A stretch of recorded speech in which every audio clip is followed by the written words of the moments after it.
Good day everyone, I'm Niño Almaden from BSED Social Studies 1CD. So for today's morning, I will present to you my blog about the importance of agriculture and its different system of practices around the world. So there are 5 agricultural systems that practices around the world. So first is the shifting cultivation, second is the subsistence agriculture, third is the plantation farming, fourth is the commercial gardening and fruit farming, and last is the mixed crop and livestock.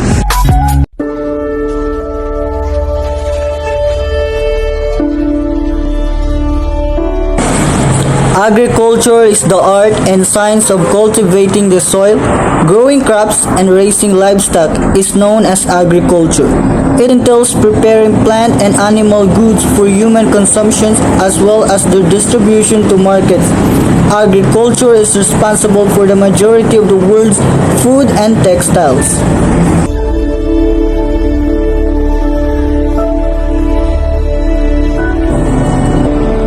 Shifting cultivation.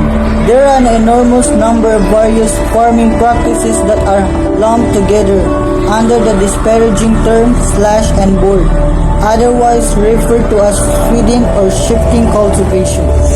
It is also one to describe the rampant encroachment of farms and ranches into forested areas, first by felling the trees, then burning the stumps, then planting. This invasive pioneering bears no real resemblance to the careful nurturing and rotating of plants practiced by generations of tribal peoples, but under informed policymakers have lumped all such practices together and portrayed them as an environmental evil. Intensive farming is that the sort of farming where the farmer cultivates a little plot of land using simple tools and more labor. These farmers use their land to supply enough food for his or her local consumption and therefore the exchange of products also. Intensive farming is best developed within the monsoon lands of Asia. This sort of agriculture are often found in China, Japan, Korea, India, Pakistan, Sri Lanka, during a big part of continental Southeast Asia and a few parts of insular Southeast Asia also.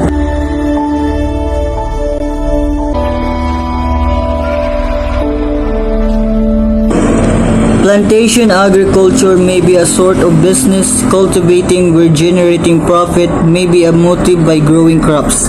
The way crops develop for profit implies that enormous land expected to form plantation farming fruitful. This cultivating found in regions that have heat and humidity.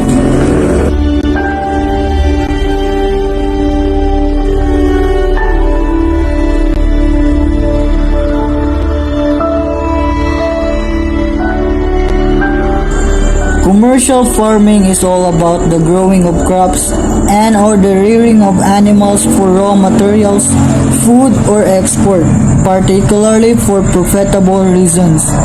In order to realize the economy of scale, therefore commercial farming must be very efficient and practiced on an outside scale because the goal of the farmer is to maximize the margin of profit.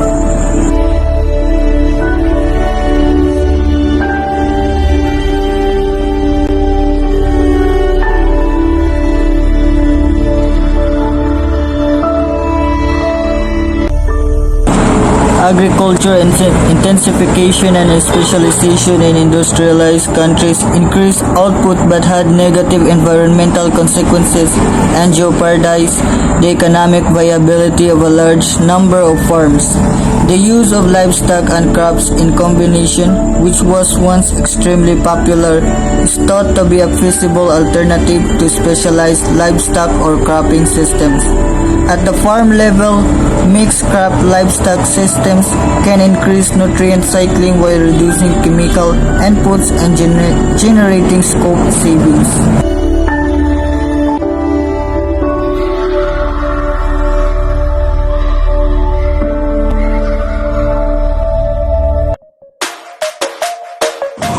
So now you know and informed about the 5 agricultural systems that practice around the world. So finally, agriculture is the most important sector because it provides us with food and raw materials in our daily living. This is also the economic backbone of most countries. By using agriculture and alleviating a percentage of poverty, we are assisting many people all over the world. Strengthening agriculture in any country can result a greater economic benefit as well as increasing food security, preventing a catastrophe or a shortages. Though because of the high demand of raw material and technological advancement, some agricultural systems may have a negative impact to our environment. Agriculture, on the other hand, is a primary industry for a reason. It provides a source of income for the vast majority of people. At the same time, not just agriculture for farming, but also we should also protect our environment nowadays that we experience a global warming due to the threat of climate change. So we should protect our environment. So let us make our earth breathe again by planting trees, at the same time planting vegetables and fruits for increasing food security. Let's do the backyard gardening to plant trees and fruits and vegetables. So thank you for listening and watching, everyone. Keep safe, everyone. Thank you once again.